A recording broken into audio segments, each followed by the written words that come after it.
नमस्कार विद्यार्थी मित्रांनो, स्वागत आहे आपलं यूट्यूब चॅनल ज्याचं नाव आहे मोहित मोटिवेटेड एक्झाम चॅनल। आज आपण बघणार आहोत महाराष्ट्र शिक्षक पात्रता परीक्षा म्हणजेच टेट 2021 रोजी झालेल्या पेपर 1 मधील मराठी विभागातील प्रश्न। मागील भागात आपण 1 ते 10 प्रश्न घेतली होती। आज आपण त्या पुढील प्रश्न बघणार आहोत। प्रश्न क्रमांक 11, संत म्हणती सप्तपदे सहवासे सख्य साधूशी घडते या वाक्यातील अलंकार कोणता? पर्याय आहे यमक, अनुप्रास, उपमा, उत्प्रेक्षा। तर याचं अचूक उत्तर आहे पर्याय क्रमांक 2 अनुप्रास। प्रश्न क्रमांक 12, पुढीलपैकी ओष्ठवर्ण कोणता?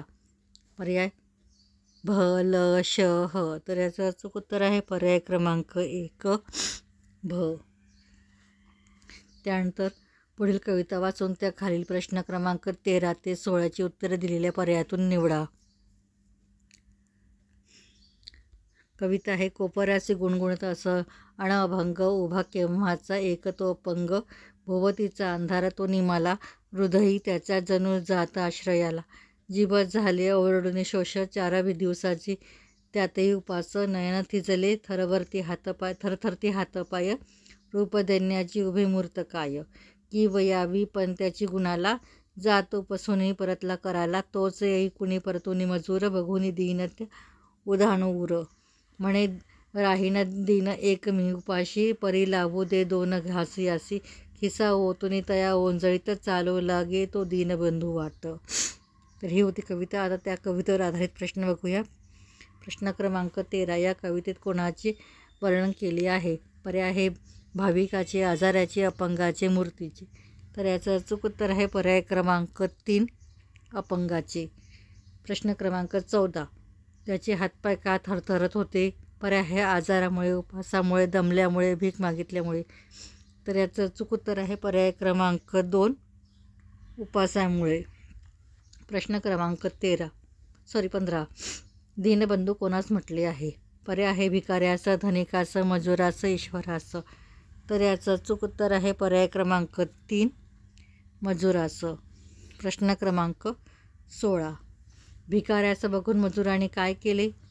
पर्याय आहे त्याचा ऊर भरून आला, भिकाऱ्याच्या ओंजळीत खिशातील सर्व पैसे टाकले, आपले अन्न त्यास दिले, त्याने त्यास शिव्या दिल्या। तर याचं अचूक उत्तर आहे पर्याय क्रमांक 2 भिकाऱ्याच्या ओंजळीत खिशातील सर्व पैसे टाकले।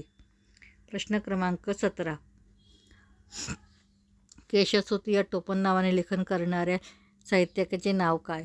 तर याचं अचूक उत्तर आहे पर्याय बघूया प्र के अत्रे, कृ के दामले, रा गडकरी, वि वा शिरवाडकर। तर याचं अचूक उत्तर आहे पर्याय क्रमांक 2 कृ के दामले। कृष्णाजी केशव दामले हे केशवसूत नावाने टोपण नावाने लेखन करतात।